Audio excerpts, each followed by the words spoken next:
السلام عليكم. أنا إبراهيم من غزة. نهاية متوقعة لرحلة مادلين المتضامنة معنا في غزة مع بطش الاحتلال. حوالي الساعة 2 فجرا احتجزت البحرية الإسرائيلية السفينة التي كانت تهدف للوصول إلى غزة وعلى متنها 12 شخصا. تمت عملية السيطرة على السفينة دون وقوع ضحايا، ففي الأصل المشاركون فيها مدنيون مسالمون، وسحب جيش الاحتلال السفينة إلى ميناء الجدود. صدر الاحتلال عشرات الصور والمشاهد إلى الإعلام الدولي وهو يقوم بتقديم الطعام والشراب والرعاية والابتسامات للمشاركين لإظهار درجة حنانه وإنسانيته الفائقة رغم جرائمه في حق وسحق الأطفال هنا في غزة. سيعيد الاحتلال المشاركين إلى دولهم عبر الجو، ولكن قبل أن يعيدهم سيحاول تغيير أفكارهم، وسيعرض عليهم فيديو هجوم حماس في 7 أكتوبر ليثبت أنهم مخطئون، وأن الاحتلال مسكين ومظلوم، وأن الإرهاب يأتي من غزة.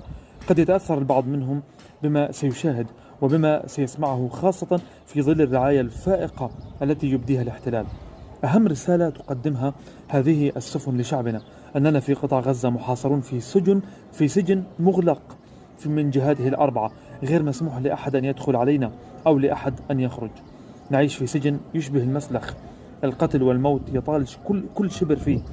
المواطنون محرومون من حقوقهم القانونية في توفير ملاذات آمنة أو ممرات تبعدهم عن ساحات الإعدام والإبادة اليومية أو حتى الحماية من التجويع. السلام التام لشعبنا الفلسطيني في كل مكان، ويعطيكم ألف عافية.